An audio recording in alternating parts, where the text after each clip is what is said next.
Column से काय थी गए थे हम रास्ते से पा आराम से चलना है, ऐसे गिर जाओगे वीडियो बनाने। Hey, what's up guys? It's me সবুজ Rana and welcome to another vlog. যাত্রা শুরু করছি ইন্ডিয়ার নদিয়া জেলার গেদেপাড়ার থেকে। উদ্দেশ্য শিয়ালদা রেলওয়ে স্টেশন। 8:48-এ গেদে টু শিয়ালদা লোকাল ট্রেনে জনপ্রতি 30 টাকা টিকিট সংগ্রহ করে যাত্রা শুরু করলাম শিয়ালদা রেল স্টেশনের উদ্দেশ্যে। গেদে টু শিয়ালদা লোকাল ট্রেনে জনপ্রতি টিকিট মূল্য 30 টাকা। টিকিট সংগ্রহ করে যাত্রা শুরু করলাম শিয়ালদা রেল স্টেশনের উদ্দেশ্যে। 36টি স্টেশন, প্রায় 3 ঘন্টা জার্নি শেষে পৌঁছে গেলাম কাঙ্ক্ষিত শিয়ালদা রেল স্টেশনে। শিয়ালদা হতে ট্যাক্সি নিয়ে নিলাম কলকাতা নিউ মার্কেটের উদ্দেশ্যে।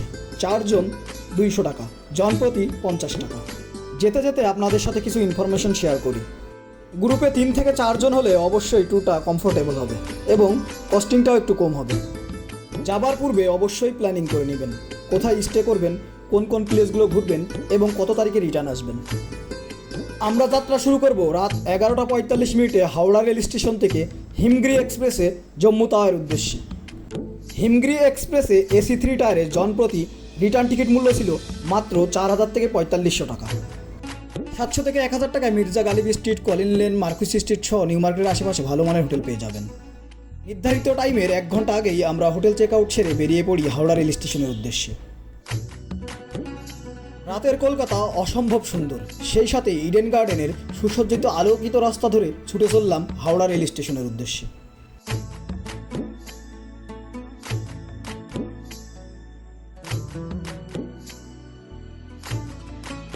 আর এটি হচ্ছে দ্য প্রাইড অফ কলকাতা খ্যাত হাওড়া ব্রিজ। অসম্ভব সুন্দর।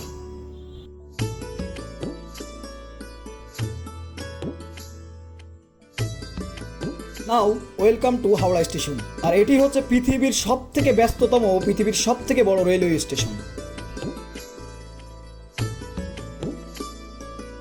ট্রেন যায়, ট্রেন আসে, কেউ শুয়ে, কেউ বসে, কেউ বা দাঁড়িয়ে। সবাই অপেক্ষা করছে নির্দিষ্ট গন্তব্যে পৌঁছানোর জন্য নির্দিষ্ট ট্রেনটির।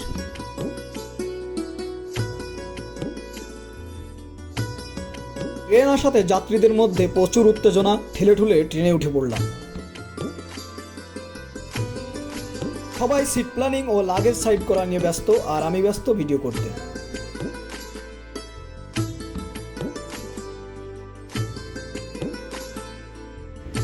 কোনো ডিসিশন নেবার আগেই সরাসরি আপার সিটটা নিয়ে বসে পড়লাম। এবার চলে আসি খাবার দাবার।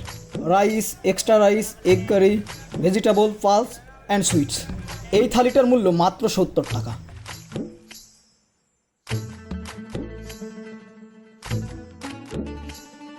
এছাড়াও আপনি ট্রেনের মধ্যে পেয়ে যাবেন রুচিসম্মত egg biryani, egg fry, chicken curry, chicken biryani, paratha, pasta, noodles সহ আরও অনেক কিছুই। যাত্রাপথে এনাদের সাথে পরিচয়। দাদা ইন্ডিয়ান এয়ারফোর্সে চাকরি করে, সাথে 2 কন্যা সন্তান ও ওয়াইফকে নিয়ে যাচ্ছেন স্বাদ অনুষ্ঠানে। সাথে আছে 2 বড় বড় ঢম মিষ্টি।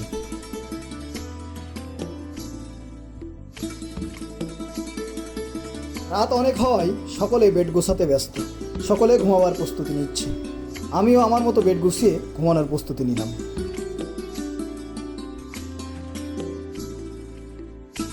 উষ্ণ গরম চায়ের সাথে শুরু করছে একটি নতুন সকালের। আর এটি হচ্ছে পাটনা স্টেশন। রাতে ট্রেনটা ঠিকঠাক না দেখাই সকালে আমরা ট্রেনটিকে ভালোভাবে পর্যবেক্ষণ করে নিলাম।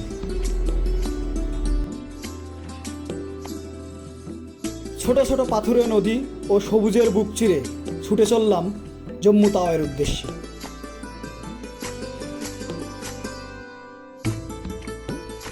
দীর্ঘ 36 ঘন্টা জার্নি শেষে পৌঁছে গেলাম সেই কাঙ্ক্ষিত জম্মু তাওয়াই রেল স্টেশনে।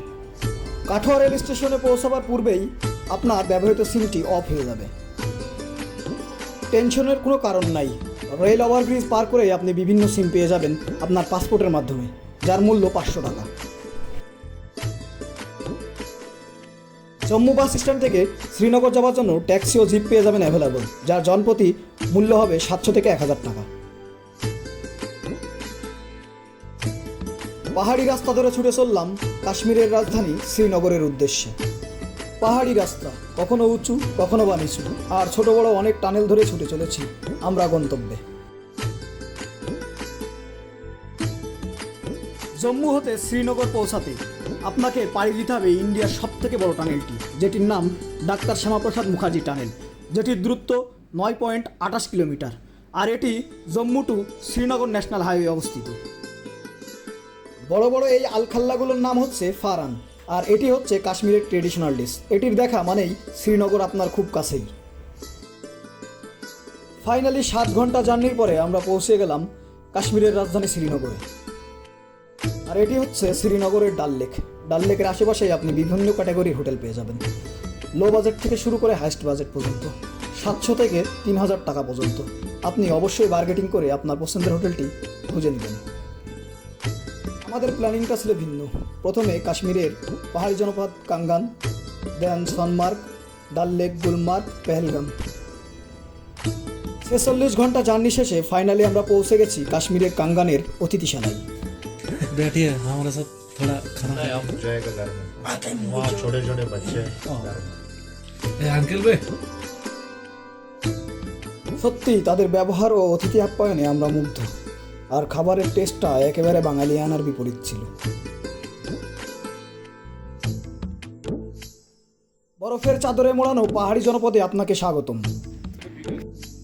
সকাল সকাল যাত্রা শুরু করলাম পাহাড়ের তলদেশ থেকে প্রায় 1000 ফিট ওপরে বাংলাদেশে এক আপার বাসায়। আর এই হচ্ছে রনক ও সুরাইয়া। মূলত আমরা এদের সাথে দেখা করবার জন্য এসেছি। এদের বাবা একজন কাশ্মীর নাগরিক আর আম্মা হচ্ছে বাংলাদেশি। পাহাড়ি জনপদ ঘুরে ঘুরে দেখবার জন্য আমাদেরকে গাইড করছে সুরাইয়া ও রনক। আমার সামনে বিস্তীর্ণ যে পাহাড়ি ভূমি দেখছেন, এখানে মূলত 2টি চাষ হয়। একটি হচ্ছে ভুট্টা ও আরেকটি হচ্ছে ধান। নভেম্বর টু মে এই 7 মাস এই বিস্তীর্ণ ভূমি চাষের একেবারেই অনুপযোগী।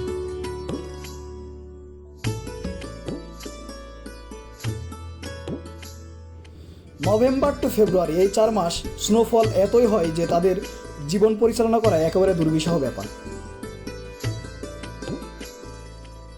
কাঙ্গানের পাহাড়ি জনপদের অতিথিশালায় চলছে খুশির এক বিরাট সমারোহ।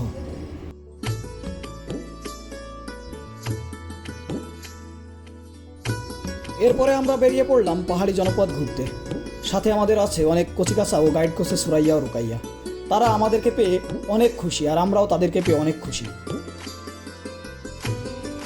বন্ধু হারুন ও নাজমুলকে বড় লোকস বলাই আমার দিকে বরফের গোলা নিক্ষেপ। এটি একটি প্রাইমারি স্কুল। প্রচুর স্নোফল হওয়ার কারণে দীর্ঘ 2 মাস ধরে অফ আছে। যেতে যেতে ক্যামেরাবন্দি করলাম এই স্কেটিংয়ের অসাধারণ স্কিলটি। এই স্কিলটা দেখবার পর বন্ধু হারুন তার নিজের স্কিলের প্রুফ দিতে এসেছে। দেখা যাক তিনি কি করেন। প্রথমবারই মিস্টেক, দ্বিতীয়বার আমি নিষেধ করার পরেও তিনি শোনেননি। বাদ বাকি ভিডিওতেই দেখুন।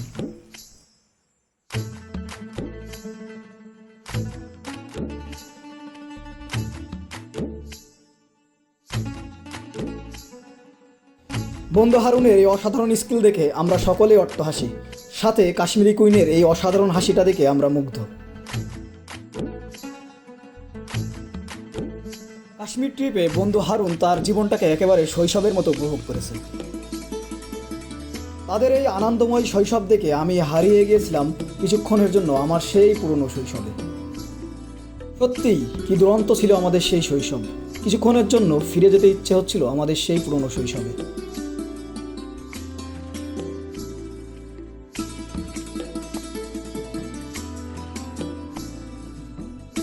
বন্ধু নাজমুলকে দেখে মনে হচ্ছিল হারিয়ে ফেলেছে বর্তমান সময়, ফিরে গেছে তার সেই চিরচেনা শৈশবে। বন্ধু নাজমুল এতটাই উৎফুল্ল, সে কিছুক্ষণের জন্য হারিয়ে গিয়েছিল তার সেই চিরচেনা শৈশবে।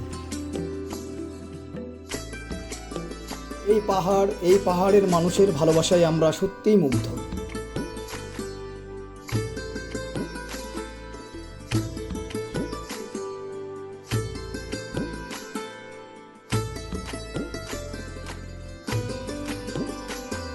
এবার বিদায় নেবার পালা। দেখা হবে কাশ্মীরের দ্বিতীয় এপিসোডে। আশা করি সবাই ভালো থাকবেন, সুস্থ থাকবেন, আর নতুন নতুন ভিডিও পেতে ডেস্টিনেশন উইথ রানা ফেসবুক ও ইউটিউব পেজের সাথেই থাকুন। C you again. আল্লাহ হাফেজ।